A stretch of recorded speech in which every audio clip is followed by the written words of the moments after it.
Buenas tardes, profesor. Buenas, Buenas tardes a todos y todas. buenas tardes a todas y todos, siendo la 1:10 hora de Panamá. Hemos dado 10 minutos para tener un quórum. Hay 16 personas en la sesión de trabajo, quitando a la persona que convoca, que es la facultad y mi persona, hay 14 participantes. Conforme va avanzando la sesión de trabajo, irán uniéndose los demás. El día de ayer, al final, tenemos 30 y algo, entonces falta más de la mitad. Por respeto a los que hemos estado puntuales, más bien hemos dado un poquito más de tiempo, pero vamos a tratar de iniciar siempre a la 1 en punto hora panameña. Está el profesor solo con un estudiante a partir de mañana. Listo. Por respeto a los que estamos llegando puntuales. Los demás se irán uniendo. Ok, hoy tenemos un trabajo, una reflexión académica muy importante eh, en términos de conocimiento de investigación. Volvemos a repetir que investigación en sentido amplio, investigación científica. Por supuesto que aquí estaríamos en el área de las ciencias humanas, no de las ciencias naturales, que sería el contraste nuestro. Y hoy nos toca trabajar un tema muy bonito, que es el tema de las hipótesis.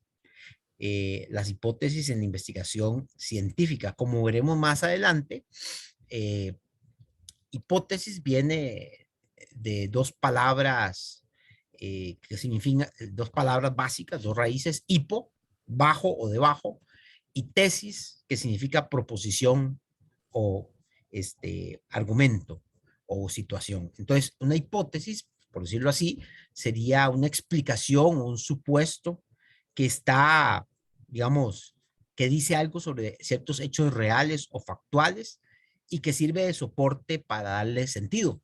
Y desde el punto de vista científico, entonces una hipótesis viene a ser, eh, digámoslo así, si nosotros quisiéramos entender con una metáfora, la investigación tendría en este momento dos grandes hélices: la hélice de la pregunta, la hélice de la hipótesis, porque la pregunta es el motor que empieza a movernos para buscar la respuesta y la hipótesis es la posible respuesta. ¿Ok? Dicho lo anterior, les recuerdo que la coordinación nos pide por medio del chat que hagamos el formulario. Ahora bien, hoy vamos a iniciar, igual que ayer, con un primer ejercicio de balance, de discusión de lo que ustedes saben o conocen sobre este tipo de temas.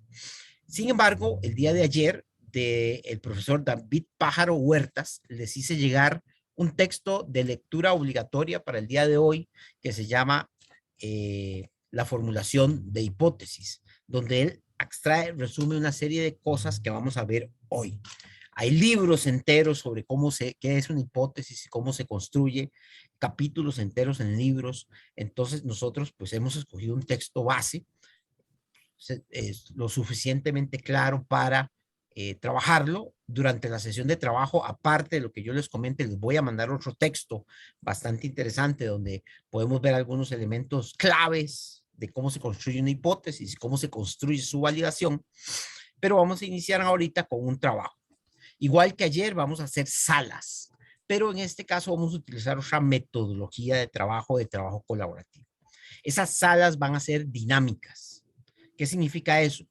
Que yo voy a hacer las salas, 4 salas, y en cada sala va a haber un conjunto de personas que van a tener una pregunta generadora en esa sala. Ajá. Y esa pregunta en esa generadora en esa sala la van a encontrar en el enlace que les acabo de mandar, que les solicito, les invito, lo abran en este momento. Entonces yo lo voy a abrir y les voy a compartir la pantalla para que vean lo que van a encontrar y les voy a explicar. Ustedes cuando abren ese enlace van a encontrar una pizarra electrónica online que dice la formulación de hipótesis David Pájaro Huertas.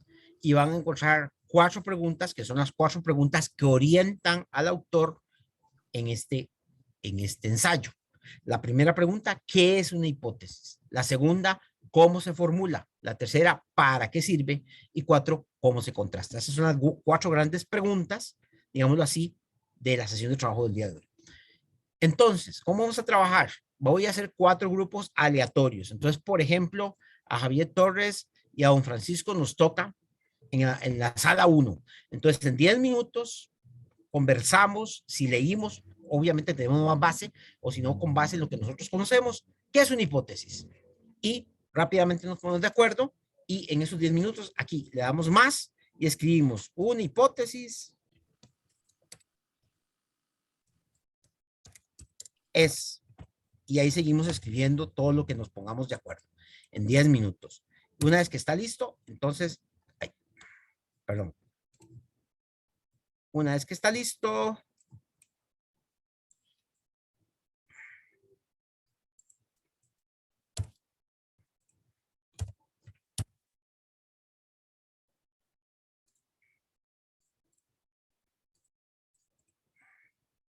¿qué pasó? No quiere funcionar, aquí está, no, vamos a ver, descartar. Doy aquí, una hipótesis es, es, ¿qué pasó? ¿Por qué no me quiere dar la opción? Ah, publicar, aquí está, perdón, que no lo estaba viendo. Le doy publicar y ya aparece mi respuesta. En la sala 2, lo mismo. O sea, se escribe directamente acá, lo que yo puedo escribir, y le doy publicar.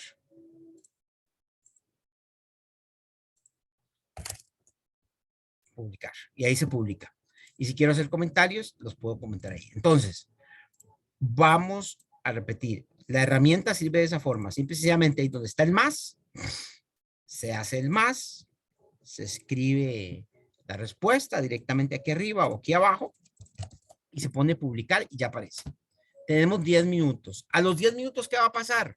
A los 10 minutos venimos a la sala principal, a esta, a la donde estamos todos. Vuelvo a rifar los grupos y puede que me toque en otra sala con otros compañeros o en la misma sala con otros compañeros. Entonces, si en la segunda ronda me toca la pregunta 4, entonces, ¿cómo se contrasta una hipótesis? Discutimos y escribimos. Obviamente, si hemos leído el texto del señor Pájaro, estaremos mejor orientados en esas 4 preguntas. Si no, al menos en nuestro diálogo trataremos de formular dicha respuesta. Entonces, eh,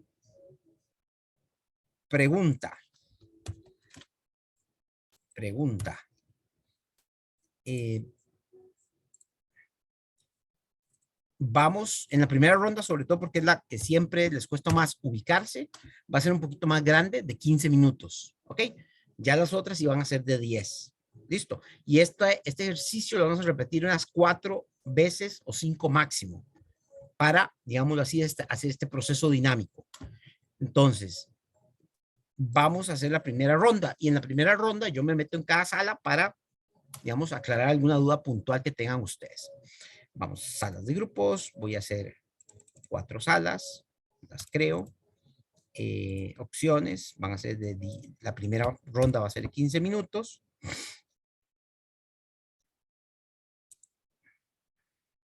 Listo. Voy a iniciar en este momento la primera ronda de 15 minutos, que es en la que ustedes se tienen que ubicar para que empiecen a discutir. Lo óptimo es que lean. Si yo les dejo un texto, lo tienen que leer. Y a partir de mañana, a la 1 en punto, empiezo, hayan 2 personas o una. Empezamos.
No sé si te tengo que quitar. Voy a poner continuamos con la grabación. Entonces, voy a utilizar el PowerPoint. Les voy a compartir pantalla. Me dicen cuando están viéndola. Y vamos retomando poco a poco lo que estuvimos, lo que estamos en esta seguidilla de 4 sesiones de trabajo, ustedes y yo. ¿Ok? Entonces, ayer iniciamos nuestro trabajo con la situación de que era un método cuantitativo. Ujú. Y hablábamos que uno de los elementos centrales de la investigación cuantitativa es buscar patrones. Y esos patrones, convertirlos en números y luego analizarlos, interpretarlos mediante estrategias estadísticas. Y que la estadística no es otra cosa que una rama de la matemática que a su vez está relacionada con la lógica. Y terminamos por acá con los niveles macro y micro y luego con este criterio de decisión. Hoy continuaríamos con un tema que es la relación entre hipótesis y teoría. Y este proceso, creo que hay que subrayarlo claramente, es un proceso creativo. Es decir, en los manuales, en los libros, vamos a encontrar ideas y tips de cómo hacerlo, pero eh, toda persona que hace una investigación y desea construir una investigación y, y hacer que su hélice de investigación sea la pregunta y la hipótesis, pues finalmente lo hace mediante un esfuerzo de creatividad, no hay otra. Es decir, los libros tienen muchas cosas, pero es usted el que va creando este conocimiento. Quizá para entender un poco la situación, lo vamos a ver en el siguiente esquema, que claramente resume el centro del asunto. Estoy compartiendo en este momento. Entonces, como se nota en el esquema, en un proceso de investigación estándar científico, usualmente hay un embudo, y el embudo es el conjunto de entradas, de inputs, por decirlo así, en este sistema de la construcción del objeto de estudio que parte necesariamente del elemento básico. Hay que revisar la literatura existente sobre el tema de interés.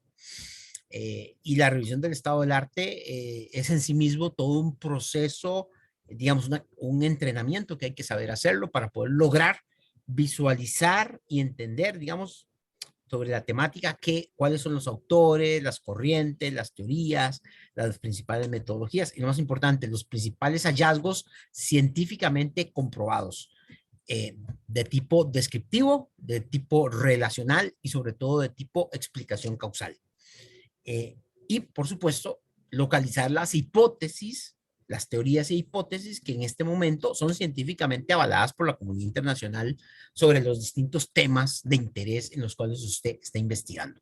Y una vez que usted hace ese estado del arte, donde usted está haciendo un proceso de pregunta y respuesta, entonces usted empieza la construcción de su objeto de estudio mediante la construcción de la justificación para quién es importante y por qué es importante eso. Asimismo, preguntarse, ¿qué conoceremos nuevo que no conozcamos ya? Empezar a construir el problema en términos analíticos, discutiendo con una perspectiva teórica y establecer objetivos a alcanzar, metas. Todo este proceso nos lleva a el motor, y el motor es la pregunta. Y como decíamos ayer, nadie pregunta si no tiene una sospecha de respuesta.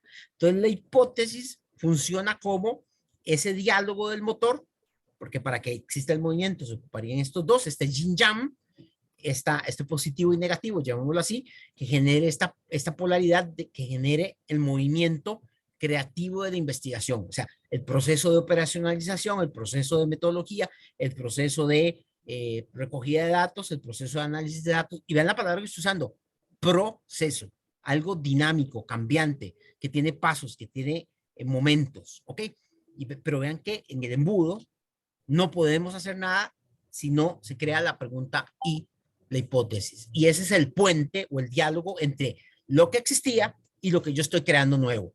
La pregunta central es en cualquier investigación que usted esté haciendo suya o que usted esté evaluando para alguien es ¿qué es lo que vamos a aprender que no sepamos ya? ¿Qué es lo que vamos a aprender que no sepamos ya? Y entonces, eh, por ahí va el asunto. Alguien pregunta que el link de asistencia no abre. No sé. Eso es ya la coordinación que me pidió nada más el favor de reenviarles el enlace. Ok. Volvemos entonces a nuestra presentación del día de hoy, donde ustedes han hecho un esfuerzo maravilloso que se ve, no, aquí no está, que se ve acá, en este. Han hecho ustedes en este rato 2 páginas de síntesis, de discusión entre ustedes mediante esta herramienta, con las 4 preguntas básicas. ¿Qué es una hipótesis? Uh-huh. ¿Para qué sirve? ¿Cómo se formula? ¿Y cómo se contrasta? Que son las 4 preguntas básicas que usted tiene que responderse a sí mismo y responder a los demás. ¿Qué es? ¿Cómo se hace?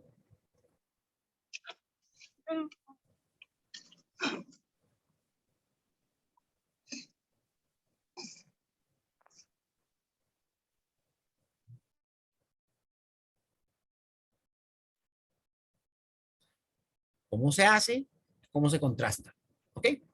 Por cierto, este material, ahorita al ratito se los hago llegar por el chat de la reunión. Entonces, continuando con nuestro itinerario del día de hoy, voy a exponer máximo 1 hora, más o menos, máximo 1 hora para no atiborrarlos.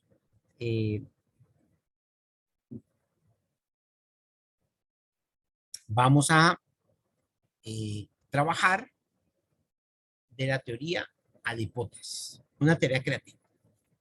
Y lo primero que quiero que revisen cuando tengan tiempo es un trabajo que tendrá, ahorita no recuerdo si 5 años máximo. Lo puede encontrar en internet. Se llama Mercados y Bárbaros. Mercados y Bárbaros. De un sociólogo que radica acá en Costa Rica, que se llama Juan Pablo Pérez Sainz. Juan Pablo Pérez Sainz. Ese libro, de la portada, hace un esfuerzo por tratar de teorizar las desigualdades en América Latina. Es un libro de 800 páginas. Libro 800 páginas y él, digamos, en la introducción cuenta algunas cosas importantes. La primera, muy importante, miren, este es un trabajo que yo vengo haciendo hace 10 años. 10 años para poder producir este documento. 2, pues tuve la posibilidad de que me financiaran para ponerme a escribir.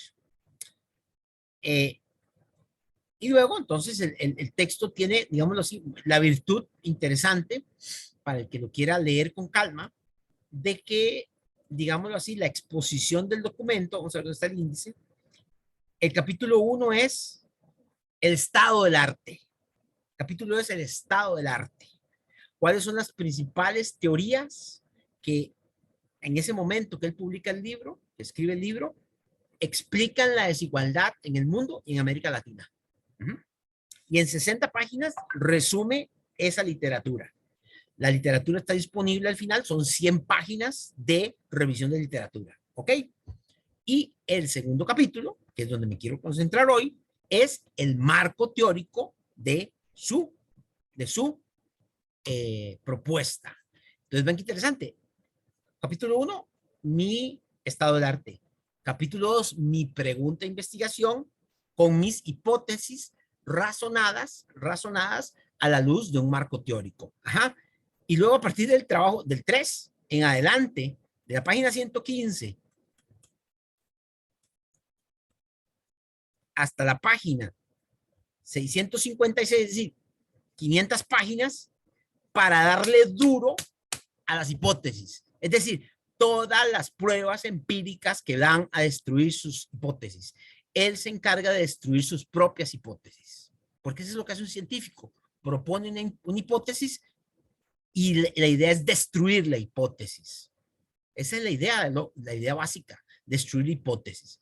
En estadística, usted pone la hipótesis nula y la alternativa. Destruye la alternativa para que la nula quede. No por verdadera, sino porque no es falsa. Ven qué interesante, eso se llama falsación en Popper. Y quiero que vean las hipótesis de Juan Pablo. Yo nada más las voy a leer, página 98. Dice, a partir de lo interpretado y elaborado en el apartado precedente, es decir, en todo lo que he dicho, voy a hacer unas hipótesis. Y ahí explica. Y ven qué interesante, más adelante, que se me hizo quizá. La primera, vean las hipótesis, vean, son un párrafo de una página. Y el resto del libro, 500 páginas para dar material empírico si eso que está diciendo en esta media página es verdadero científicamente o no. Entonces a veces usted llega y encuentra trabajos donde la gente hizo una encuesta a 5 personas, le hace una prueba hipótesis sencilla y dice, es científico. Vamos a ver, vamos a ser serios. ¿Cuántos golpes aguantó su hipótesis? ¿Cuántos golpes aguantó su hipótesis? Y para que su hipótesis aguante, tiene que ser la hipótesis una función de su marco teórico. ¿Okay? Voy a leer. La primera hipótesis postula, dice, que el campo de condiciones de explotación de la fuerza de trabajo en América Latina se ha caracterizado más por la creación de trabajo que por la generación del empleo. Vieron que la formulación es una teoría, es una microteoría que deriva de allá. Es un enunciado teórico. Técnicamente, si ustedes leyeron el documento que tienen que leer para hoy, es la hipótesis, el enunciado teórico de la hipótesis. Es la hipótesis teórica, que luego más adelante la operacionaliza en una hipótesis de trabajo, en una hipótesis contrastable empíricamente con dato empírico. Pero vean qué interesante. La hipótesis dice, È el campo... quasi un'affermazione, professore. È un'ipotesi quasi affermabile, né? Por la estructura. No la entendí, perdón. Por la hipótese que usted acaba de leer aí, eu verifico que é quase uma afirmação, né? Quase assertiva aí. Se acerca mais à assertividade que uma hipótese, sí. Ok, esa es una observación interesante. Es importante tener en cuenta que el autor en este caso está utilizando el programa de trabajo de Lakatos, que divide entre dos tipos de trabajo. El trabajo meramente teórico, que parece este tipo de afirmaciones, pero que están sustentadas teóricamente, y luego se hace un sucedáneo de hipótesis de trabajo empírico contrastable con dato empírico para destruirlo. El elemento básico del programa de trabajo de Lakatos es destruyo empíricamente lo que empíricamente se puede destruir, y lo que se sostiene es la prueba empírica de que lo que yo afirmo teóricamente tiene sentido.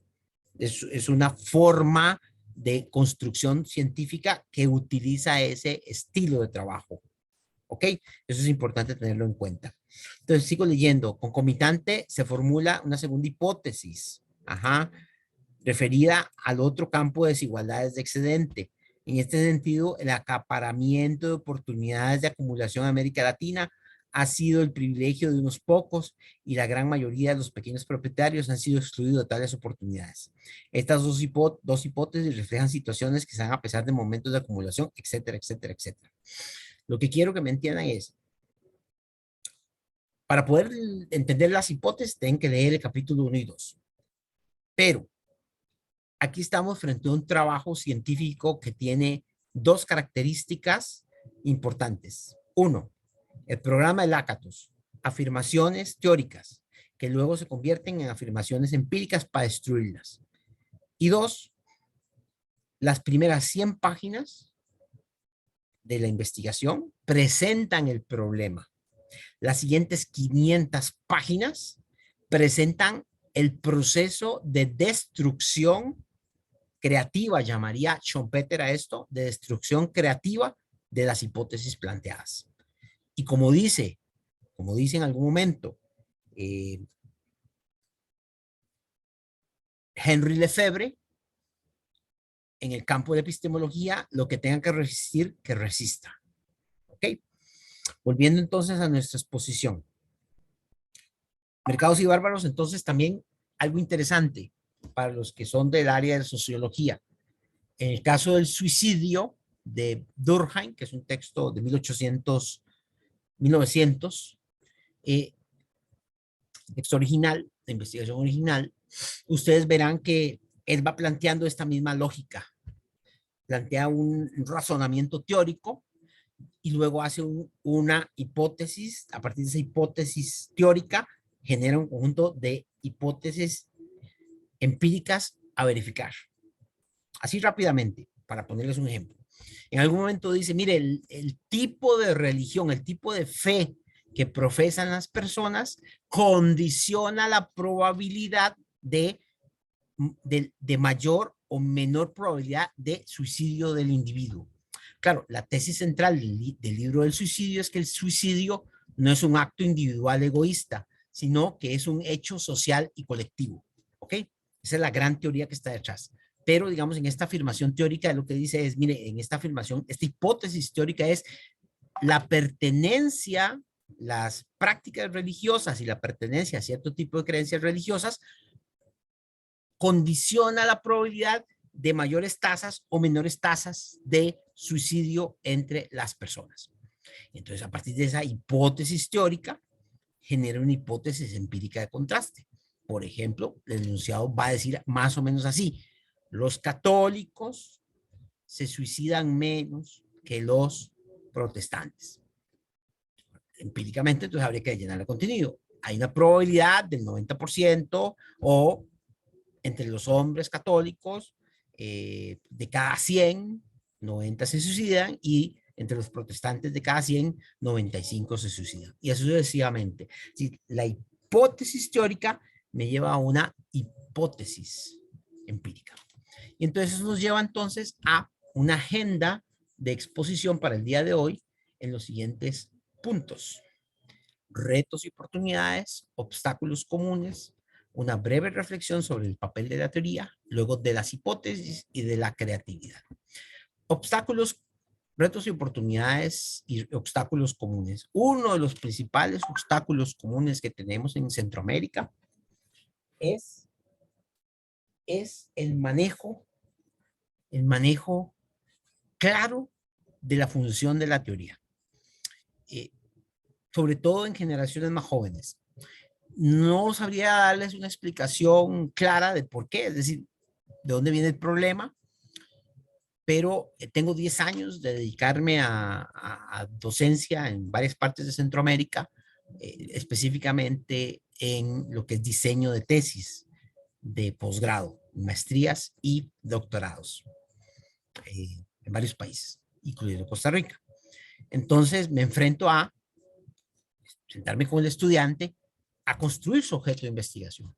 Y eso tengo 10 años. Aunado a eso, dirijo tesis y participo en varios tribunales como asesor invitado y lector de esos procesos.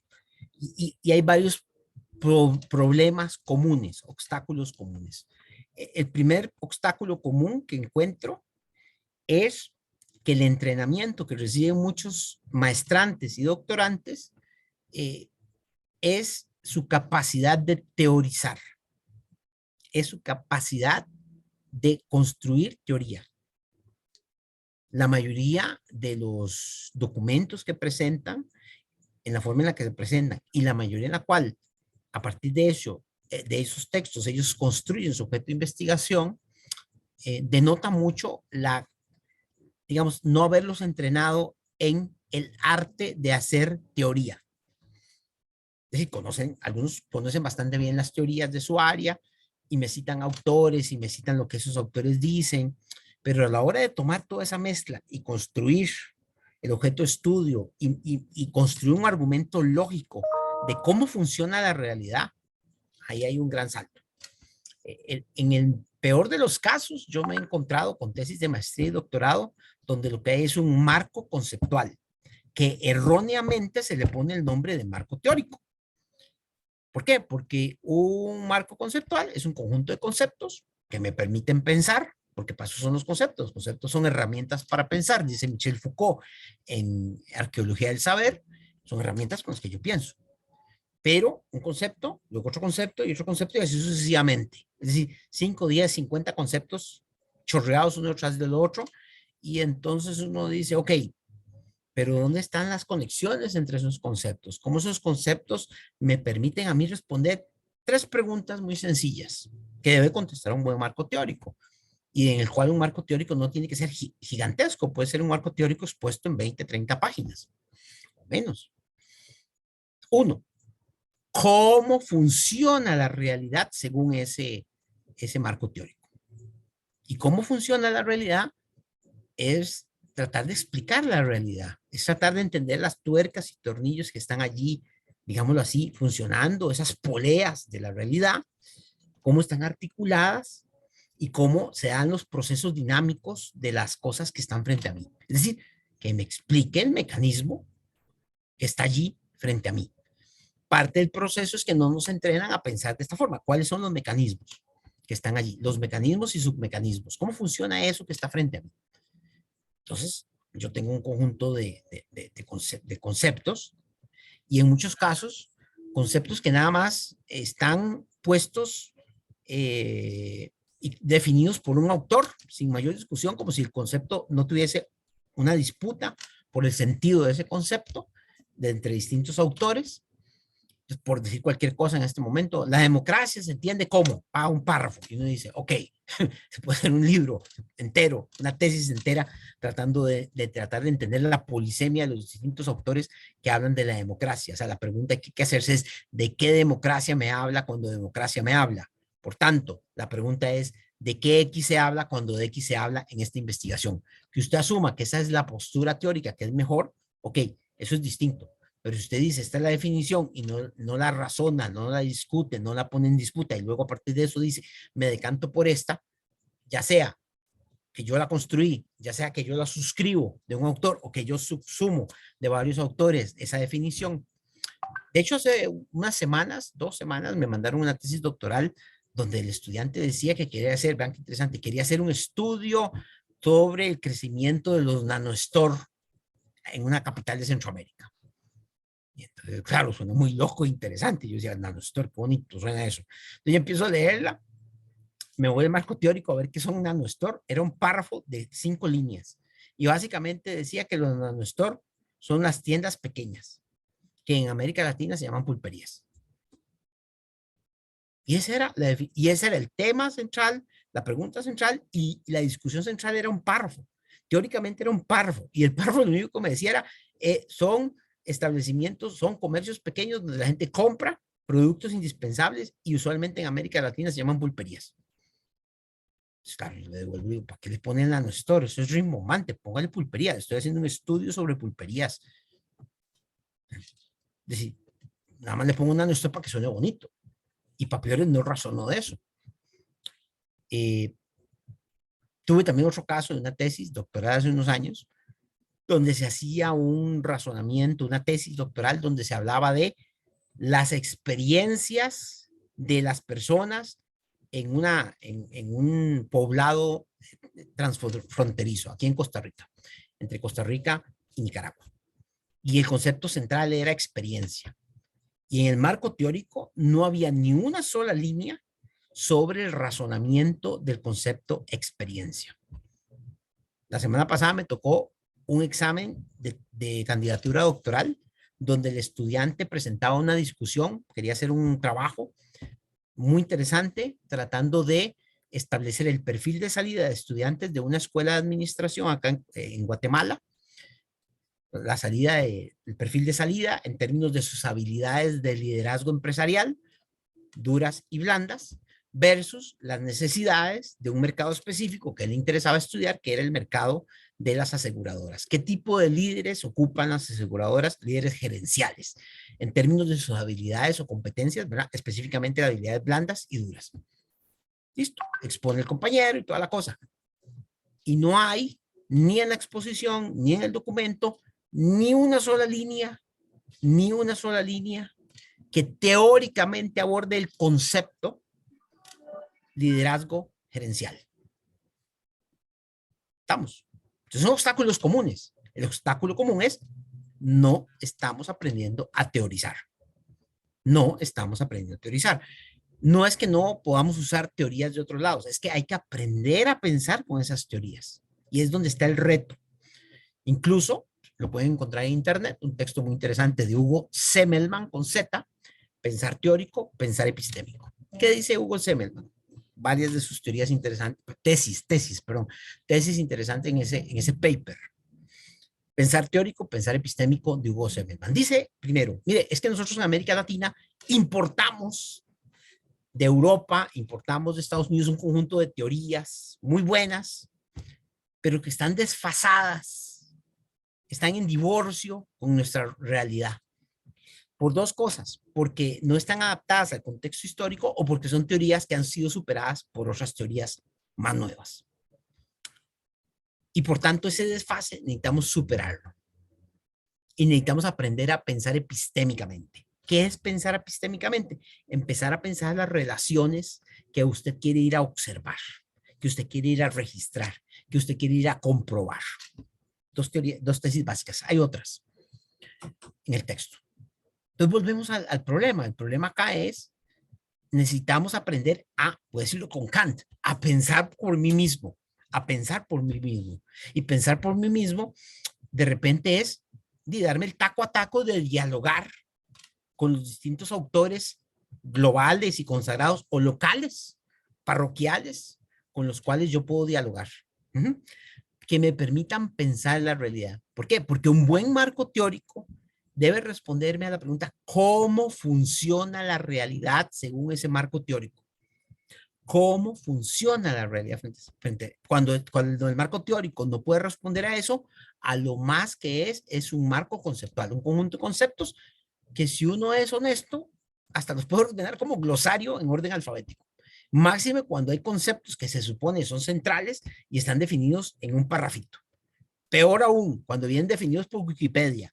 Y aún peor, cuando hay un concepto definido por el diccionario de la Real Academia Española y uno se queda, wow, vamos por partes. Habiendo diccionarios especializados en tu área, en derecho, en arquitectura, en sociología, en filosofía, en ciencias políticas, en estadística, etcétera, tomas una definición estándar de la RAE, que no es que esté mal, pero hay diccionario especializado. Entonces, no estaba, usted no lo conoce, no está en la biblioteca disponible ese día, o qué pasó.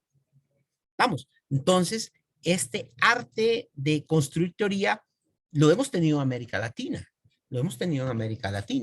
en distintas áreas del conocer y el saber de las ciencias en América Latina, con nombres y apellidos, gente que ha construido teorías de América Latina y que luego en otras partes del mundo han retomado. Mucho de la teoría de la acción participativa, de la teoría de la acción participativa es de América Latina. Mucha de esa teoría se produjo después de los 50 en América Latina, primordialmente en Colombia, y se ha exportado a otras partes. El IAP, Investigación Acción Participativa. Uno de sus representantes es Franz Borda. ¿Qué decir de la teoría en pedagogía? Toda la teoría de Paulo Freire y toda la pedagogía social de gente que ha producido en esa línea. ¿Qué decir de la filosofía de la liberación liderada por Dussel y sus seguidores? ¿Qué decir de la teología de la liberación que se ha producido y se sigue produciendo en América Latina y que incluso ha traído autores que no eran de acá y que han venido a América Latina para poder reflexionar con nosotros, como Hutar o este coreano, ya les digo, ¿cómo se llama? Bueno, Hugo Semmelmann, no, Hugo Asman, pero ¿cómo se llama este coreano? Aquí está. Ven qué buen texto. Jung Monsung vive en Brasil. Sujeto y sociedades complejas. Textazo. Para empezar a pensar horizontes utópicos. Un textazo. ¿Qué pensar de Franz Hinkelamer? ¿Qué pensar de Alberto Torres Rivas? ¿Qué pensar de Celso Furtado? De Paulo Prebrich? De Jorge Graciarena. Es decir, podemos pensar en América Latina, sí, y hemos producido cosas que luego toman en otras partes, como las teorías cepalinas, la teoría de la dependencia, que han sido base para que otros teóricos de otras partes las usen en sus contextos. Entonces, ¿podemos producir teoría? Sí lo podemos hacer en distintos ámbitos de la investigación científica. Lo hacemos en América Latina. El problema que yo encuentro hoy por hoy, que estoy encontrando, es básicamente que no estamos enseñando a teorizar. No estamos enseñando a teorizar. Y el arte de hacer teoría es un proceso que lleva sus pasos, que lleva su entrenamiento, que es un espacio distinto de trabajo, más como el espacio de taller. Y, por tanto, la pregunta central es ¿cómo funciona la realidad? Y cuando usted dice ¿cómo funciona la realidad? En la teoría ese es el nivel ontológico de su teoría. ¿Cómo funciona la realidad según su teoría? ¿Cuál es su discurso ontológico sobre la realidad? La segunda pregunta que debe responder un marco teórico es ¿qué puedo aprender con esta teoría de la realidad? ¿Qué puedo aprender con esta teoría? ¿Por qué? Porque toda teoría tiene límites comprensivos de la realidad y hay cosas que mi teoría no puede explicar. Cuando en ciencia se dice explicar, es básicamente responder al por qué es así y no de otra forma, según esa teoría. Entonces, la segunda pregunta es, ¿qué tipo de conocimientos voy a adquirir? ¿Qué tipo de preguntas puedo hacer yo a la realidad con este marco teórico? Con esos anteojos que yo me estoy poniendo para filtrar la realidad, que es la teoría, porque son como anteojos, ¿qué puedo yo observar? ¿Qué puedo yo teorizar? ¿Qué puedo yo preguntar? Esa segunda pregunta es del nivel epistémico. ¿Qué tipo de verdades científicas puedo yo construir con esta teoría? Y tercero, ¿cómo puedo adquirir este conocimiento según esta teoría? ¿Por qué? Porque un buen marco teórico te va a ir orientando el proceso metodológico. Si no me creen a mí, créanle a Ruth Sautu. Ruth Sautu, así como suena, con S. Un librito de 90 páginas. Lo encuentran en cualquier parte en internet. Se llama Todo es teoría. Todo es teoría. Entonces necesitamos hacer un examen de conciencia de la oportunidad que tenemos de aprender nosotros a teorizar para poder enseñarle a las nuevas generaciones, sobre todo nosotros que somos docentes, a teorizar. Yo no puedo enseñar un oficio que no sé. Y ese oficio de investigar solo se hace investigando. Digamos que yo sea un experto en zapatos, pero teóricamente. Pero nunca he hecho un zapato. Nunca me he pulsado con una aguja. No sé cómo huele el cuero. O sea, yo tengo que embarrarme las manos en la investigación, en los distintos procesos de la investigación. Necesito embarrarme las manos, ensuciármelas. Y con ese oficio de investigar, pues enseñar a otros el oficio de investigar. Entonces, dicho lo anterior, que ya he ido adelantando algunas cosas, y entonces usted cómo hace, bueno, en este marco teórico que me presenta esta estudiante o que me presenta un colega o que yo estoy construyendo, le voy a hacer 3 preguntas muy básicas. ¿Cómo funciona la realidad según esto? Y saco el listado de esas tesis centrales que supuestamente dice ese marco teórico. Si no puedo sacar ninguna tesis, significa que eso no es un marco teórico. ¿Cuáles son las tesis? Las proposiciones que dice cómo funciona la realidad. También saco el tipo de conocimientos que puedo adquirir y también saco cómo puedo adquirir esos conocimientos. Es decir, cuáles son las estrategias metodológicas más factibles o potables para explotar esta teoría. Hay un texto publicado en México de hace unos años, que vamos a ver dónde está.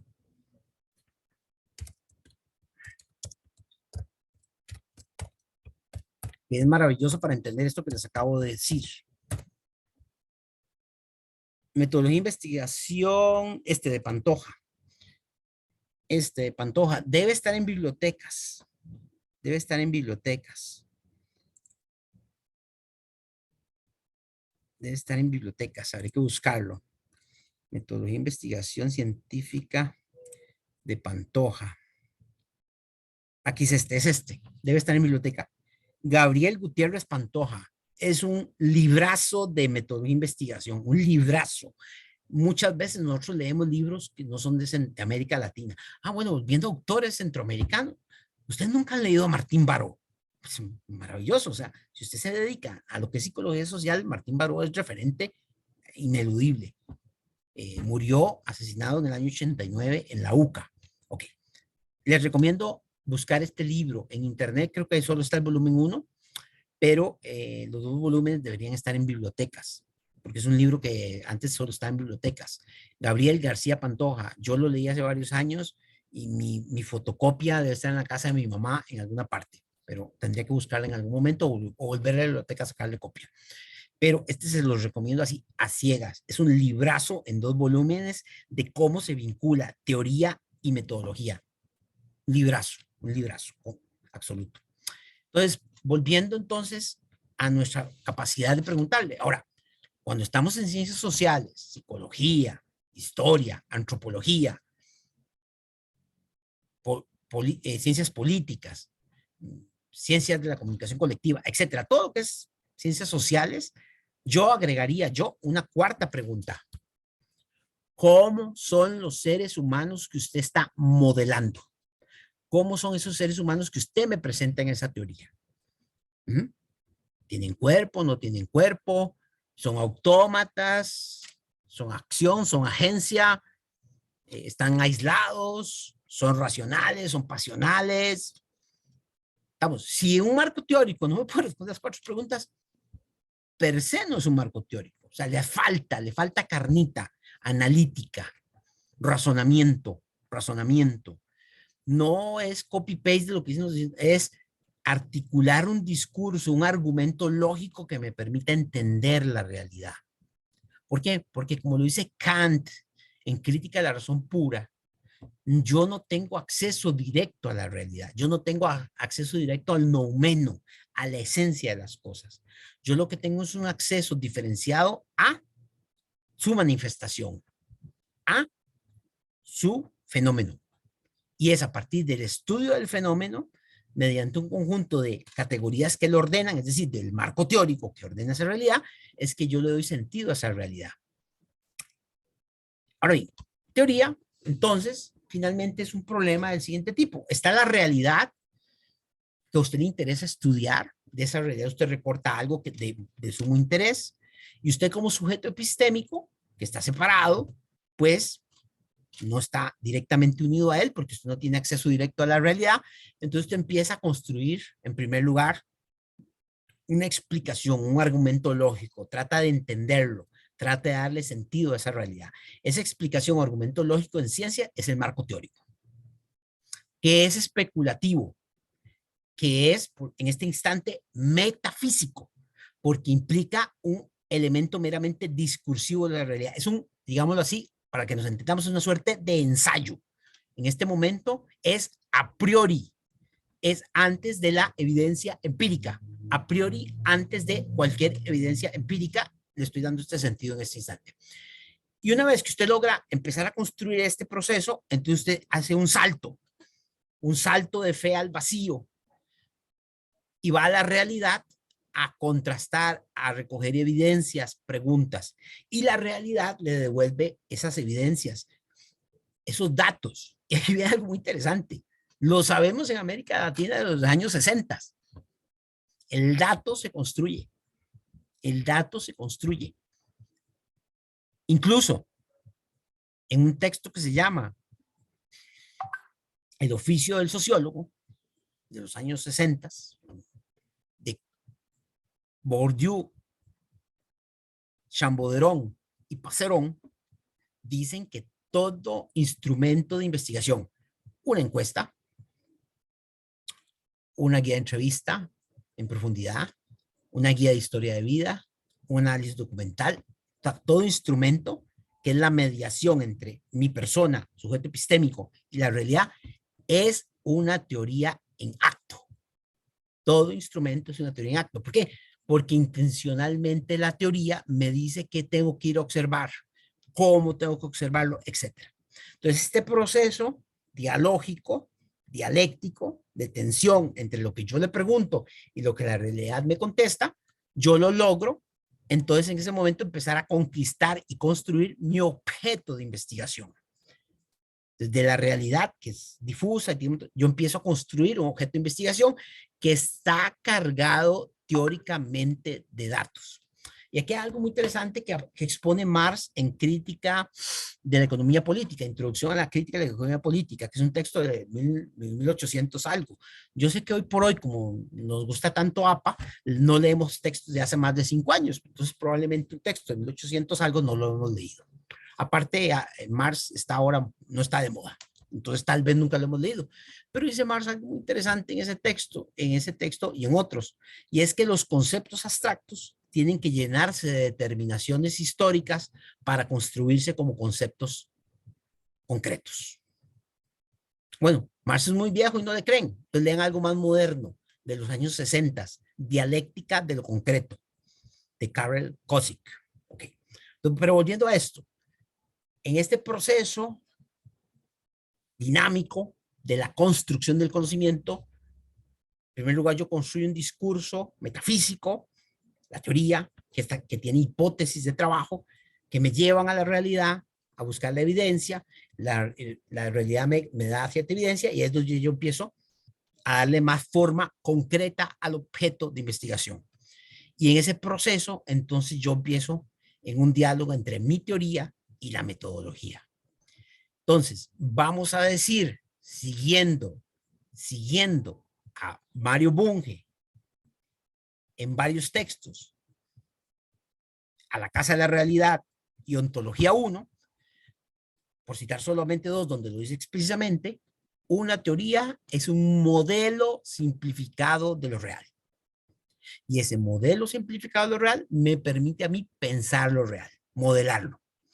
Ahora bien, en esta clase, ¿qué estamos entendiendo por metodología?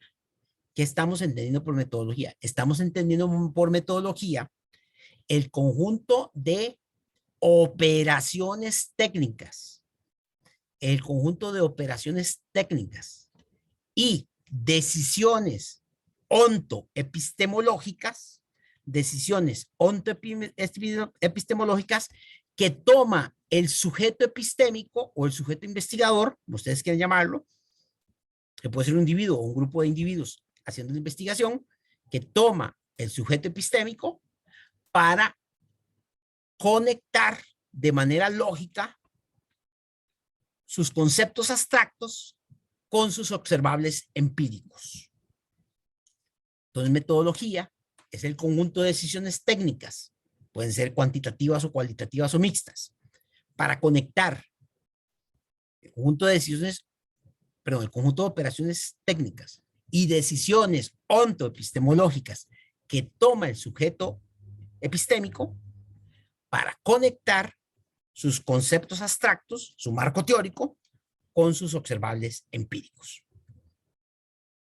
Y entonces, claro, en este proceso son los datos, la evidencia, que permite contrastar la veracidad o la no veracidad de la teoría. Mario Bunge,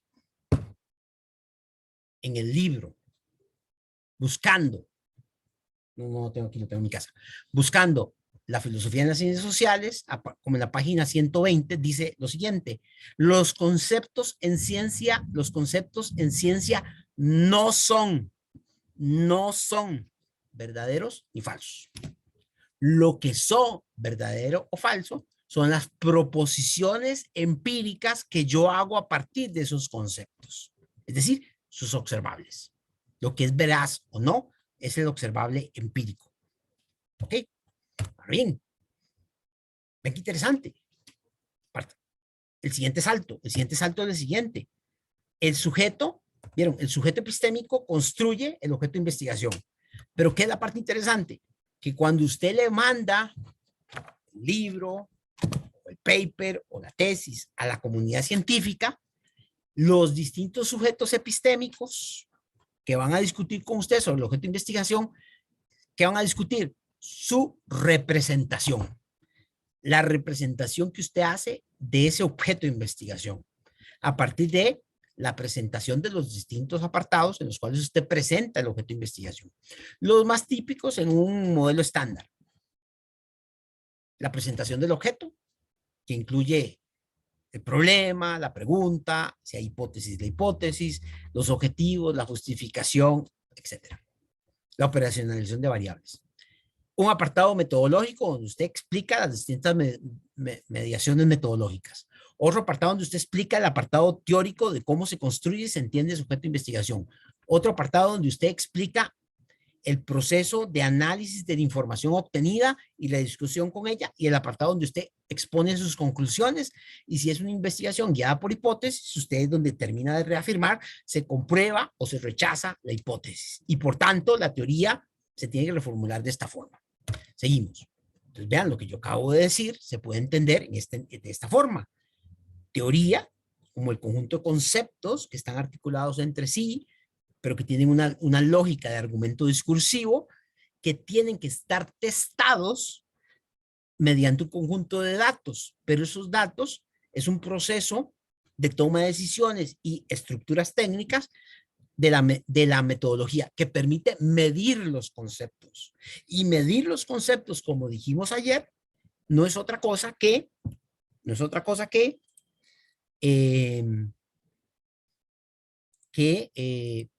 ligar conceptos abstractos con observables empíricos. Que ayer les hablé del libro. Este es el libro. Se los voy a mandar ahora. Es un libro del año 78-79. Está en inglés, probablemente como es de hace 5 años y no leemos en inglés en Centroamérica, probablemente por eso nunca nos hemos dado cuenta. Pero qué interesante. Aquí está. Medida, tradicionalmente, se entiende como asignar números a objetos o eventos acorde a reglas. Y ellos proponen un concepto más robusto. El proceso de ligar conceptos abstractos con indicadores empíricos a partir de un proceso que involucre de manera explícita la organización, la clasificación, las reglas de ordenamiento. Este concepto nos permite entonces pensar que no solamente la teoría se puede contrastar de manera cualitativa, sino también cuantitativa y al revés o de manera mixta, como ustedes verán a lo largo del diplomado. Ahora les mando este texto. Volviendo entonces a lo que estamos exponiendo. Una buena investigación científica se puede reducir a 2 preguntas muy sencillas. ¿Qué se está estudiando? ¿Cómo se está estudiando? ¿Qué se está estudiando? ¿Y cómo se está estudiando? Si usted lo quiere hacer un poco más complejo, retomando algunos de los supuestos de Rolando García en varios de sus textos de epistemología genética y teoría de la complejidad, pues bueno, el complejo epistémico, que no es otra cosa que el marco de referencial teórico que usted tiene, está compuesto de un conjunto de axiomas ontológicos, de axiomas epistemológicos, que usted necesitará contrastar en el complejo empírico, a buscar esos datos observables. Entonces, claro, todo aquello que logre usted, esta consistencia lógica entre estos 2 niveles, se convierte en ciencia. Lo demás se convierte en metafísica, se convierte en falacia, se convierte en preconcepción, se convierte en precientífico o pseudocientífico. Entonces, el examen de la ciencia va por este lado. Sea cuantitativo, cualitativo o mixto. ¿Estamos? Eso es importante tenerlo en cuenta. Ya les dije, en este caso, Febre. Este es un historiador muy interesante de la Escuela de los Anales en Francia. Georges Duby es otro muy interesante a leer, por ejemplo. Y hay otro montón. Ahora bien, sin teoría previa, vean cómo cita textual. Ahora bien, sin teoría previa, sin teoría preconcebida, es decir, analizada. No que yo cojo, copio y pego. Y como antes de leer esta cita, ¿por qué usted nota que no saben hacer teoría? Porque cumplen con el proceso, el ritual de poner el marco teórico, que le llaman marco teórico, pero es un marco conceptual. Luego ponen el marco metodológico y entonces viene el análisis de información. En la investigación típica estadística, que hace poco también tuve una tesis así, se las devolví. Entonces viene y hacen una encuesta de, no sé, 60 preguntas. Y van poniendo pregunta por pregunta lo que la gente respondió. Entonces dice, sexo de la persona, el 50% fue, el 51% fue de la muestra, el 51% fueron hombres, el 49% fueron mujeres. Y ponen el gráfico. ¿Ya? Y luego, la siguiente. Edad. Los grupos etarios fueron tantos porcentajes. Y la siguiente, y entonces presentan todas las preguntas así, una por una. Nada más hablando con tablas y gráficos de los porcentajes. Más brutal, cuando nada más ponen el dato en duro. Es decir, la frecuencia absoluta y no la relativa o porcentaje. Aún más brutal. O sea, nunca hicieron ningún análisis, ningún razonamiento sobre las medidas de tendencia central, ni las medidas de posición, ni dispersión. No hicieron análisis de cuartiles, no hicieron tablas de... Nada. Univariante y lo más simple del mundo. Una por una. Y usted se lee las 30 páginas, donde están las 60 respuestas. Y después de eso, viene un apartado que se llama conclusiones y recomendaciones.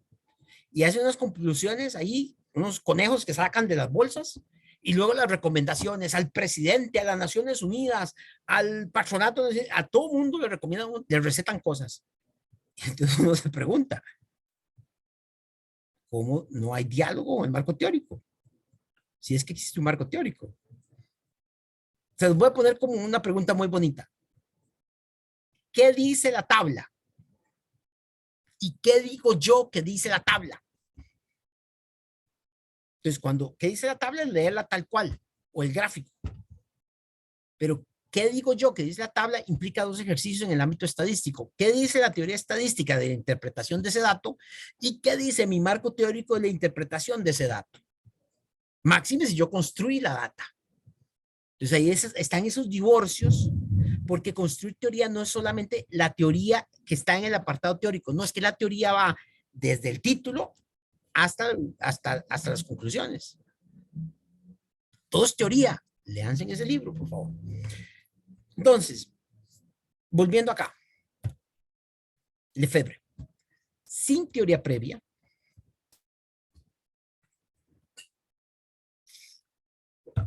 sin teoría preconcebida, no hay trabajo científico posible. Toda teoría está fundada naturalmente en el postulado de que la naturaleza, lo real, es explicable. O sea, tiene sentido. Se puede responder a por qué es así.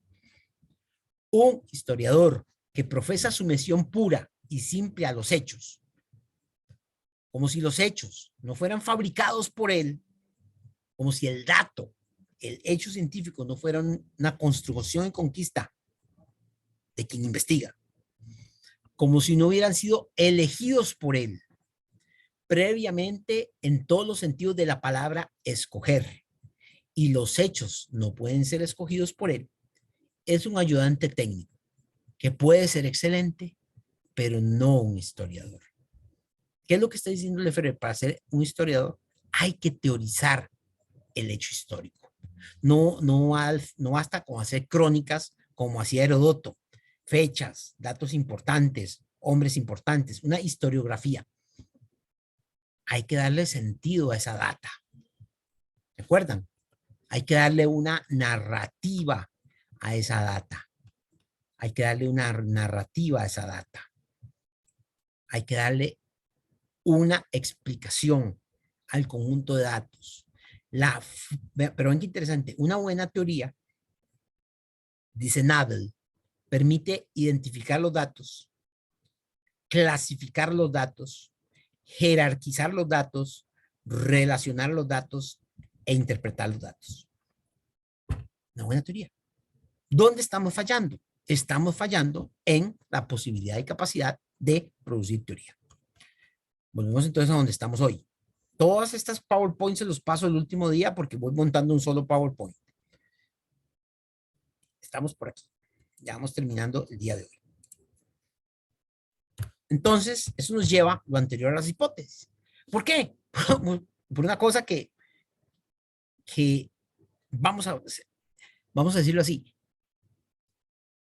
La hipótesis, las hipótesis o el sistema de hipótesis, cuando son varias y están articuladas de alguna forma relacional o jerárquica, cuando son varias, son una función de la teoría.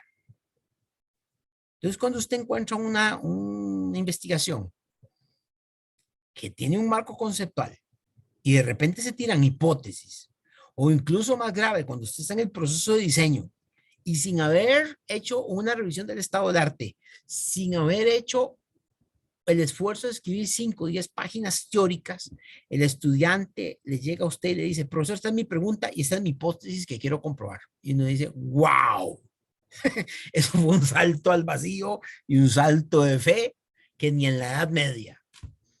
¿Por qué? Porque el trabajo, el oficio es construir una teoría que respalde las hipótesis que usted va a ir a comprobar. Si no hay una teoría que le dé sentido a las hipótesis, no sé de dónde salieron esas hipótesis. Ahí hay una caja negra, un sombrero de mago que no se los puedo explicar yo. Estamos, para eso contraten a alguien que sepa cómo se hace eso. Pero en el buen sentido, en el buen oficio de la investigación, usted primero tiene que razonar teóricamente cómo funciona la realidad que le permita, digamos, darle sentido a esa pregunta de investigación y ahí ahora sí podemos construir alguna hipótesis. ¿Por qué? Porque la hipótesis y la pregunta están orientados en ese diálogo con esa teoría. Puede ser una teoría grande o pequeña, no importa. Vamos a ver. Ejemplo.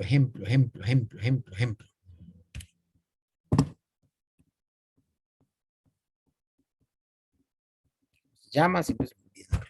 Ejemplo.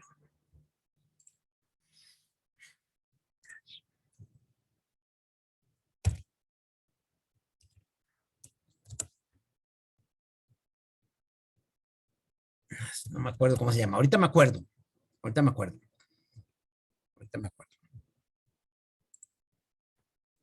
Listo. Entonces sí, seguimos acá. Les voy a dar un ejemplo de un documento doctoral, que es una tesis doctoral en 20 páginas. Espérense. Tesis doctoral en 20 páginas. Nada más que estoy acordándome cómo se llama esa tesis doctoral. Algunas controversias, aclaraciones antes de entrarle. Hay una serie de literatura que apuesta, que dice que el conocimiento es objetivo, perdón, que las hipótesis solo se pueden hacer cuando hay un conocimiento objetivo. Que no hay un conocimiento heurístico de la realidad. Por tanto, las hipótesis solo se pueden plantear en investigaciones cuantitativas. Hay una línea de personas que profesan eso, que creen eso. Esa es su comunidad epistémica que dice solo las hipótesis se pueden hacer en investigaciones cuantitativas. ¿Ok? Es esta comunidad científica. Hay otra comunidad científica que dice, no, bueno, el papel de la hipótesis es orientar, ser la brújula que permite a los investigadores canalizar bien la búsqueda de evidencia empírica para la respuesta a su pregunta. Y por tanto, puede usted tener una hipótesis que va construyendo en el camino y que la va comprobando a partir de las distintas datos que va usted buscando en la investigación cualitativa. Por tanto, también en el ámbito cualitativo se pueden hacer hipótesis. Ahora, a nivel expositivo, volviendo a Marx, no confundir la lógica de la investigación con la lógica de la exposición, en la exposición usual de una investigación cualitativa, por un asunto de exposición, uno usualmente pone las hipótesis al final, en las conclusiones. ¿Por qué? Porque todo el trabajo que usted presenta es el sustento de las hipótesis que usted construyó cualitativamente. Y hay muchos trabajos en el ámbito cualitativo que usan esa lógica. Luego buscamos a ver cuáles pueden ustedes revisar. Pero entonces hay una corriente purista, llamémosla así, positivista y purista, que dice solamente cuando usted hace investigación cuantitativa se puede hacer. Bueno, hay otra corriente analítica, por ejemplo, en la teoría fundamentada, que hay un montón de autores que lo defienden en la teoría fundamentada. Por ejemplo, también hay en la antropología, los etnógrafos, que parten, no, y si la hipótesis es la brújula que me guía en la búsqueda de la evidencia para la respuesta a mi pregunta, la hipótesis es parte de este motor de la investigación. Entonces, por tanto, en una investigación cualitativa también existen hipótesis. Algunas pueden ser protohipótesis en el proceso de trabajo y ya luego son las hipótesis que usted logra comprobar. Porque vean que una cuestión importante es que cuando usted presenta el trabajo final a la comunidad, en un paper, en una tesis, usted presenta la hipótesis comprobada. Es decir, la hipótesis que usted logró comprobar su veracidad o falsedad. O su falsación. Y entonces eso nos lleva a dónde debe formularse. Luego del problema, pregunta. Bueno, usualmente nosotros en América Latina, cuando vemos los distintos documentos estandarizados que se utilizan para la presentación del problema de investigación, usualmente se presentan en el apartado donde viene problema, pregunta, hipótesis, y luego vienen los objetivos. Ahí viene un par de cosas importantes. La primera, pero lo tengo en otro compu. Por alguna razón que desconozco, los estudiantes de ahora confunden problema con pregunta. Entonces, cuando usted le dice, enuncia el problema de investigación, pone la pregunta. O sea, gordura con hinchazón. El problema es lo que usted quiere, digamos, indagar, preguntarse, que se expresa en una pregunta o en varias preguntas de investigación. Usualmente es una pregunta central que tiene preguntas generadoras o preguntas secundarias, pero siempre es una pregunta central. Y por un asunto expositivo, sobre todo para que haya consistencia lógica, usualmente se presenta la hipótesis después de la pregunta. Sin embargo, hay otro tipo de trabajos en los cuales, que son los que usualmente son los que yo promuevo, es que después del marco teórico, viene la presentación del problema, se enuncian las preguntas, se enuncia la pregunta y se enuncia la hipótesis, pero se hace una nota al pie de página diciendo, la discusión de estas hipótesis se hace en el marco teórico. Entonces, en el marco teórico se retoman las hipótesis y se empiezan a trabajar las hipótesis. Les acabo de dar un ejemplo con el trabajo de, ¿cómo se llama? De Pérez Sainz, porque Pérez Sainz hace toda una discusión allí de la página 98 en adelante, dialogando teóricamente con sus preguntas. Entonces, yo les recomendaría que sea por exposición, bueno, las enuncia ya por donde está la pregunta, pero las desarrolla, las contrasta teóricamente, les da sentido teórico en el marco teórico. Muy importante, toda hipótesis tiene que tener una base científica. La base científica de las hipótesis son los trabajos previos. Los trabajos previos son teorías científicas comprobadas, que tienen hipótesis comprobadas. Pero si yo no hago la revisión del estado del arte, estamos mal. Hace un mes, les puedo contar, un estudiante manda un trabajo para revisión para un examen de candidatura doctoral y pone, vea, es que hice una revisión del estado del arte y solo hay 6 documentos. A mí me quedó para el ejemplo del resto de mi vida. 6 documentos. Y entonces pone, yo busqué en la biblioteca de mi casa. Yo, un estudiante doctoral que dice que solo hay 6 documentos en el mundo mundial y la única base de datos que buscó fue la biblioteca de su casa. Estamos mal. Estamos mal. Estamos mal. Y es doctoral. Todavía fue de licenciatura, uno dice, pues, está aprendiendo. Pero ya doctoral es difícil. Es difícil. ¿Por qué? Porque el doctorado es un entrenamiento para consolidarte como investigador. Ahora bien, o investigador. Una parte muy importante en las hipótesis es que no debe haber contradicción entre las hipótesis y la base científica. Es decir, entre las hipótesis que usted está planteando y la base científica que existe en la cual usted se basa para las hipótesis. Entonces, cuando un estudiante o usted plantea una hipótesis, esa hipótesis responde a la pregunta, ¿qué aporta usted que no se sepa ya? ¿Qué aporta usted que no se sepa ya? O bien, en el caso a veces muy local, bueno, las teorías existentes científicamente dicen que el comportamiento esperado es este. Yo lo voy a contrastar empíricamente aquí en Panamá, en esta ciudad, en esta institución, en este grupo de personas, y empíricamente tiene que suceder esto. Está bien. pero tiene que tener una base científica. La base científica es toda esa literatura que existe sobre esa temática de gestión pública, de, no sé, de relaciones de poder, relaciones de género, de redes de cuidado, de violencia obstétrica, de lucha por el espacio público. No sé, lo que usted esté estudiando, hay una literatura existente. Y esa literatura existente, hay una parte importante que científicamente ya está testada. Entonces usted no puede contradecir lo que ya existe, sino tiene que comprobarlo en su espacio o darnos nuevos insumos que permitan, digamos, empujar un poquito la frontera del conocimiento sobre ese tipo de temáticas. Y debe haber un nexo entre lo que dice la teoría y lo que pasa en la realidad. Y vean qué interesante, son respuestas provisionales a las preguntas de investigación que se derivan del marco teórico en el inicio de la investigación. Y son respuestas provisionales hasta que nuevas investigaciones científicas aporten nuevos marcos teóricos que destruyan las hipótesis existentes en las cuales yo me estoy basando.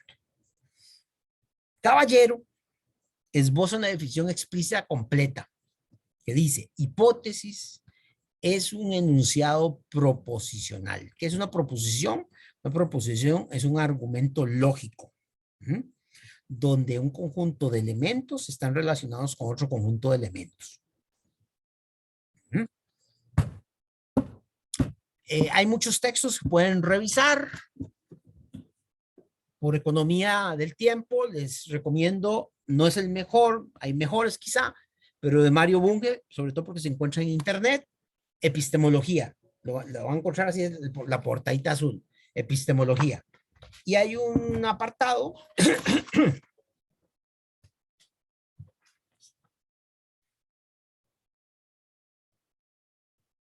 que es a partir de la página 65, que es una proposición.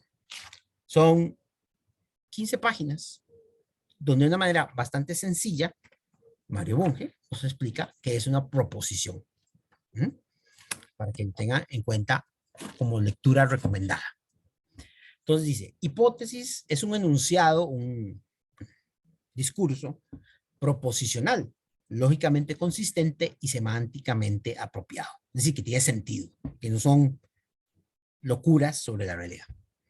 Que con base científica y poder explicativo plantea una solución a un problema todavía no resuelto.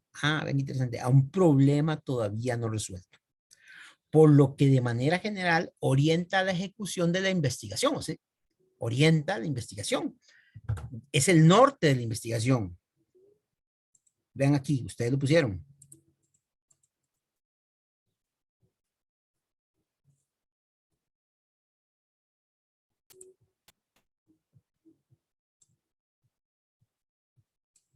La brújula que guía la generación de conocimiento.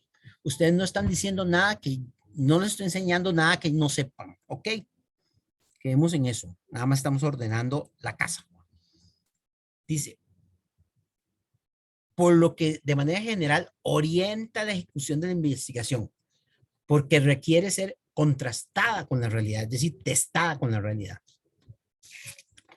con datos del dominio de las variables que cruza, y para qué obtenerlos determina la selección de técnicas e instrumentos, el universo, la muestra, las formas de tratamiento y análisis de información.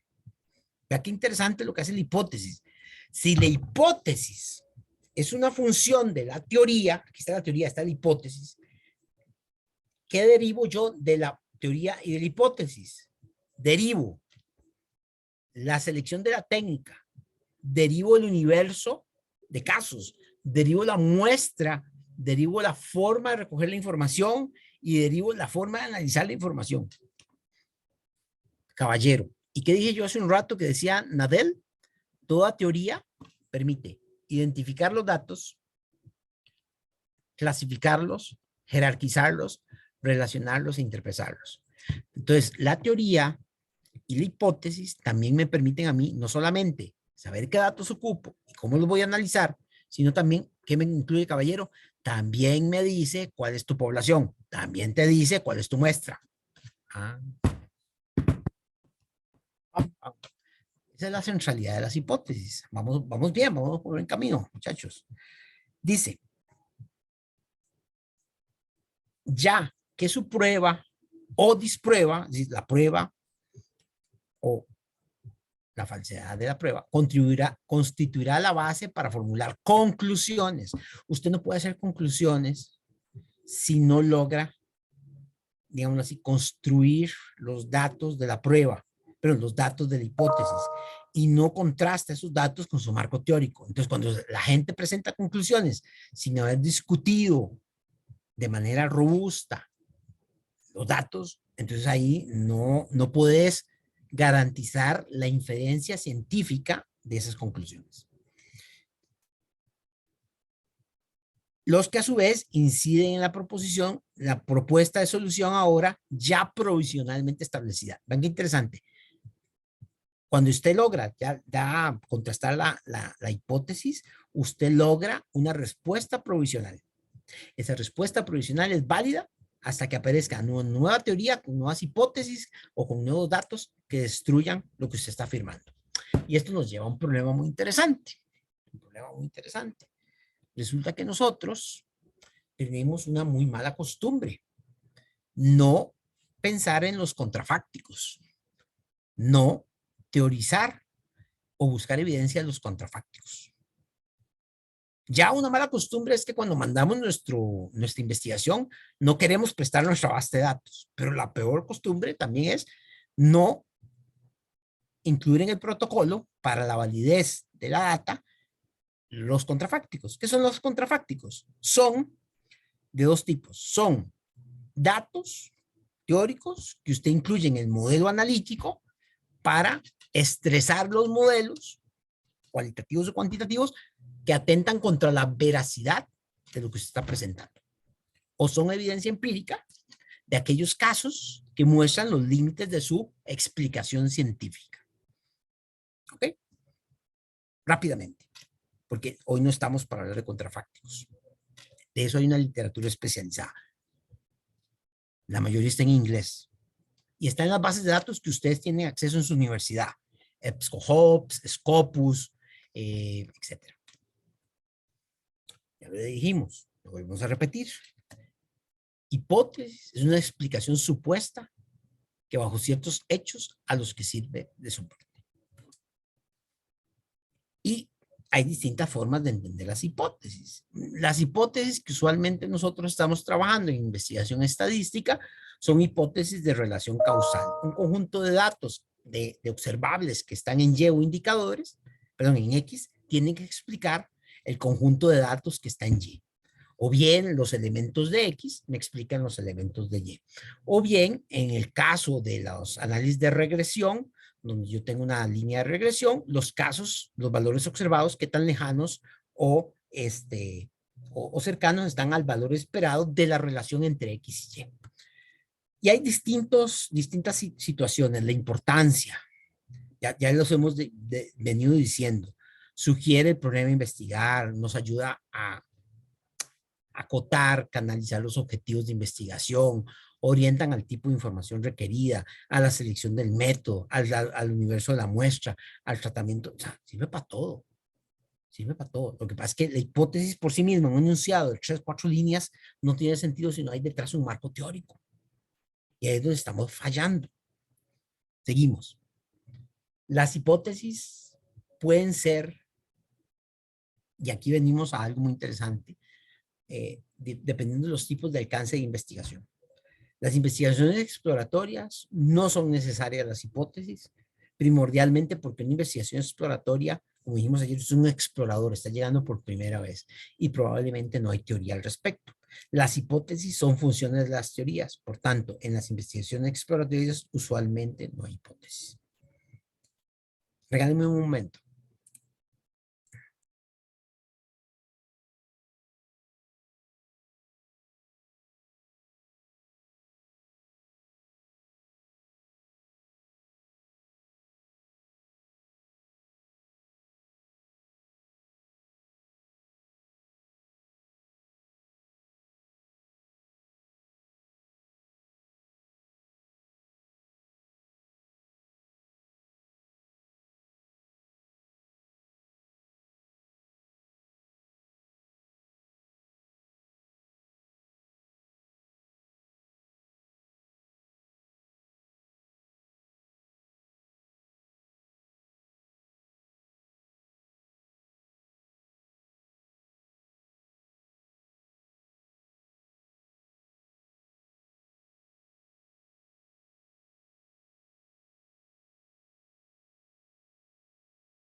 Los que no han firmado la asistencia, en el chat está para registrarse.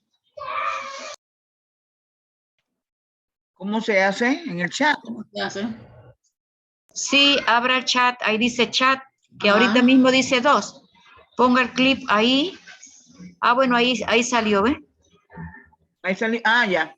Ya. Gracias. Pero dele en el chat y ahí está la Ya le estoy donde- viendo. Ya, Ok. gracias. Sí, Ok, gracias. bueno. Ok. Listo, perdón, es que me entró una llamada a mi esposa. Ahora que usted menciona eso, hubo un día que no pude acreditar la asistencia. Estamos. Ok, en las investigaciones descriptivas hay distintas discusiones. Sin embargo, hay literatura que recomienda que se pueden hacer hipótesis descriptivas en las investigaciones fenomenológicas y algunas predictivas para predecir lo que usted va a encontrar descriptivamente. Es una literatura especializada que habría que revisar. O en las investigaciones correlacionales, pues sí, usted puede plantear hipótesis de relación. A implica B, no necesariamente una relación causal. En general, en las investigaciones cuantitativas, las investigaciones que más usualmente nosotros usamos son aquellas de hipótesis explicativa, hipótesis de relación causal. X explica allí. Entonces, digamos, podríamos en distintos niveles o alcances de investigación tener hipótesis según la literatura que revisemos, en la cual nos vamos a apoyar. No es una ocurrencia mía, sino que me tengo que apoyar en literatura especializada. A excepción de las exploratorias, en todas las demás se pueden hacer tipos de hipótesis. Vamos a ver algunos ejemplos rápidos, ¿ok? Rápidos.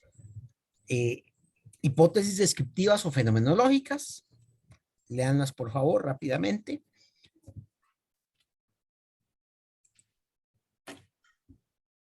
La pregunta es, ¿cuál será el comportamiento de la pobreza extrema en el Perú, por ejemplo? Entonces tenemos una de trabajo, que es más teórica, tenemos la nula y tenemos una de carácter estadístico para comprobar estadísticamente. Y esta sería descriptiva, está describiendo un fenómeno esperado. Luego, de correlación. ¿Qué relación existe? Ok, de trabajo. La relación es significativa, pues a mayor cantidad de desempeño, o sea, una relación. La estadística, el índice de correlación entre el desempeño del talento humano y el valor social de los servicios públicos brindados en los últimos 100 años es mayor a 1. O sea, la respuesta esperada correlacional. Ejemplo, hipótesis de explicación causal, que es la que casi todos conocemos. A explica a B. Pero digamos, ven qué interesante. Si A explica a B, significa que A antecede en el tiempo a B. Significa también que si A cambia de valores, B cambia de valores. Y eso implica también que si el valor de A es 0, es decir, desaparece, Y tiene que desaparecer. Si usted, por ejemplo, quita... Déjame un segundo. Ya silencié todos los micrófonos. Si usted, por ejemplo, quita A y el valor de Y no cambia, es decir, no desaparece, significa que la relación causal es otra. Les voy a poner un ejemplo que a ustedes les puede parecer absurdo. A mayor, mi hipótesis dice, a mayor consumo de trabajo, mayor es la probabilidad de que usted gane un premio Nobel de Economía. Entonces genera una data donde yo comparo los distintos consumos de chocolate por país y la probabilidad de que en ese país en los últimos 100 años hayan ganado premios Nobel de Economía. Y entonces sorprendentemente se comprueba mi hipótesis. ¿Cuál? De que los países donde más se consume chocolate, hay más probabilidad de premios Nobel de Economía. Entonces, ¿qué haríamos en Costa Rica, en Panamá? Empezaríamos a comprar chocolates como locos, empezaríamos a sembrar chocolates y desde que los niños son bebés, empezaríamos a darles chocolates mañana, tarde y noche, con la expectativa que en un momento dado nuestros centroamericanos sean premios Nobel de Economía. Probablemente lo que vamos a lograr es que sean adictos al chocolate o que sean diabéticos. ¿Dónde está la falla de esa explicación? en el modelo teórico que la respalda. Porque el consumo de chocolate, que es un postre, es una función del PIB. Y la probabilidad de ganar premios Nobel de literatura, de economía o cualquier otra cosa, es una función de la inversión de investigación del PIB, del porcentaje de inversión de inversión del PIB en investigación científica. Entonces, la hipótesis verdadera sería a mayor inversión del porcentaje del PIB en investigación científica, mayor es la probabilidad de ganar premios Nobel. ¿Dónde está fallando esa investigación? Esa investigación está fallando no en la correlación de A y B, está fallando en la construcción de la teoría. Está generando una explicación espuria. ¿Por qué? Porque está escogiendo mal las variables a relacionar y sobre todo la explicación causal. Porque la mayor inversión del PIB, el mayor volumen del PIB y sobre todo la mayor inversión del PIB explica plausiblemente ambas. Plausiblemente. Habría que hacer una investigación concreta para saber si los que han ganado premios Nobel de Economía comen o no mucho chocolate. No sé, habría que hacer una investigación. Ahora, usted diría, pero eso está loco. Sí, puede ser. Pero sí, con mucho gusto les puedo mandar el artículo que se publicó en una revista científica con esa data, con esa prueba. O una tesis doctoral que se aprobó, ya les digo en qué momento,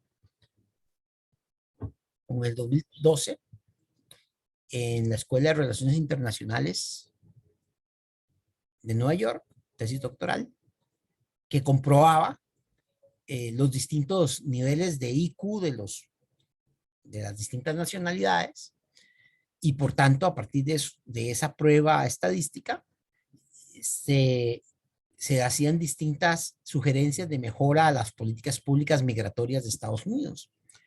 Y claro, los que salían mejor IQ, que es una manera de medir algo, eran los países europeos, y los países asiáticos, especialmente Corea y Japón, y los que salíamos como brutos esféricos éramos los latinoamericanos y los africanos. Y claro, eso es una prueba de que no debían dejarnos entrar a Estados Unidos, a nada. Entonces, explicaciones espurias hay por todo lado. Y espuria es una manera elegante de decir explicación tonta. Vamos. Pero bueno, en la ciencia hay de todo. Si no me creen, hay un texto maravilloso de Bernard Lahire, que es un sociólogo francés. Ay, qué bueno.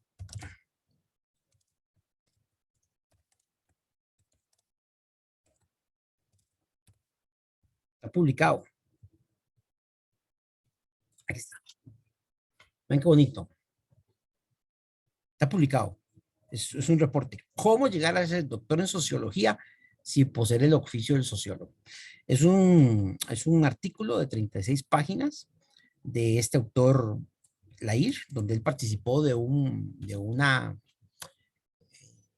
comisión ad hoc que analizó un doctorado, donde la doctoranda se doctoró. Aquí está, esta señora se graduó como doctora en sociología, pero ella era especialista en astrología. Y entonces hizo una tesis grandísima de 1200 páginas, haciendo correlación entre lo que hacían los astros, Marte con Venus, no sé qué de Capricornio, y relacionándolo con el desarrollo de la ciencia de la sociología. Y se doctoró. En fin, tonteras hay por todo lado, no se preocupen. En toda familia pasa. Ahora bien, la contrastación de hipótesis técnicamente tiene dos momentos, el teórico y el empírico. Por eso es que es muy importante y ese es el obstáculo principal que tenemos en América Central, la producción de teoría. La contrastación empírica es directa o indirecta, es decir, con la data. La contrastación teórica es a partir de la construcción de hipótesis de distintos niveles, general, más teóricas, particular de segundo nivel, de tercer nivel y de contraste empírico indirecto. Es decir, hay todo un, digamos, todo un protocolo que en la literatura especializada se detalla paso a paso. Nosotros estamos hoy viendo la punta del iceberg. Obviamente, tendremos que profundizar en esa literatura. ¿Y dónde está esa literatura? En las bibliotecas. En las bibliotecas de la Universidad de Panamá, en textos físicos. Y también en la biblioteca de la Universidad de Panamá, en la parte donde usted puede acceder como funcionario, como docente, como investigador, a las bases de datos que la Universidad de Panamá paga para que usted tenga acceso a esos libros. Hay que leerlos. De la creatividad, ya vamos terminando. Formular una hipótesis implica definirla, enunciarla, y hay distintos niveles, el teórico y el operacional. Y finalmente, uno de los principales problemas de las hipótesis, por eso es que es importante el tema de entender las hipótesis como una función de la teoría, es que usted necesita tener un entramado de proposiciones que están allá en el universo meramente lógico o teórico, que luego tienen que irse a construir como hipótesis operativas para contrastar observables empíricos. Es decir, para ponerlo de manera, digamos, ejemplar, tratar de construir estos tres niveles, o estos dos, la teórica o de trabajo y la estadística, la teórica y la operativa. La teórica y la operativa. Vean, aquí lo dice. La formulación en el diseño e investigación. El nivel teórico son las relaciones entre constructos, las relaciones proposicionales entre los constructos teóricos que están en el marco teórico. Pero cuando usted lo que tiene es un marco conceptual, usted no logra eso. Entonces no sé de dónde sacan esas hipótesis. ¿Ok? Y el nivel operativo, las relaciones entre las variables que se definen de forma explícita en la investigación. Y permite entonces este salto de asociación entre lo que proposicionalmente se está enunciando en el marco teórico y lo que empíricamente usted va a buscar y contrastar. Y luego la unión entre ambos niveles. Les recomiendo, para profundizar en lo que hemos venido hablando hoy y vamos a hablar mañana, que se vayan a la biblioteca, específicamente a la Biblioteca Interamericana Simón Bolívar de la Universidad de Panamá, y saquen ese libro y lo fotocopien y lo leen completo. Claro, es un libro que está en biblioteca y es un libro de los años 70. Probablemente por eso nadie lo lee. Entonces les recomiendo. Es un librazo, un librazo. Y de ese librazo, para mañana vamos a leer 2 capítulos. Un capítulo está un poquito borroso, así que el que le da tiempo de ir a sacar la biblioteca, lo saca. Por supuesto, hay una sola copia. Vamos. Es importante también tener eso, pero lo tiene en la biblioteca. Y yo lo busqué en la Biblioteca de Panamá antes de empezar la clase hoy. Sé que ese es el número y este es la asignatura. 300.72B66. Y este es el código ARS. Lo van a encontrar. Si no lo encuentran, le piden a la bibliotecaria que lo ayude a buscarlo. Gracias por el día de hoy. Voy a dejar de compartir. Y voy a mandarles un material para el día de mañana. Ah, bueno. Seller. ¿Dónde está Seller? Ahí. Vamos a ver. Para mañana vamos a leer este texto. Vamos a leer 2 textitos muy bonitos. Vamos a leer 2 textitos. No, para mañana que nos toca el tema de las variables, vamos a leer 2 textitos muy vacilones, muy bonitos. Vamos a ver.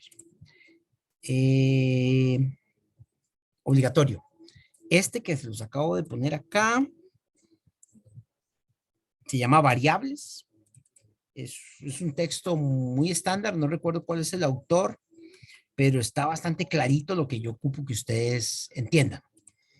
Luego, un clásico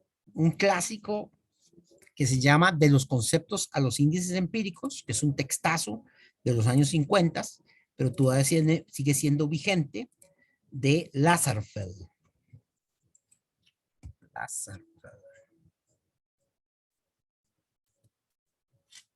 Lazarsfeld.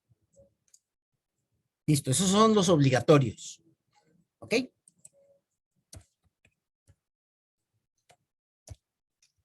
Y si les da tiempo, no es obligatorio el texto de Well, que ya lo estoy mandando.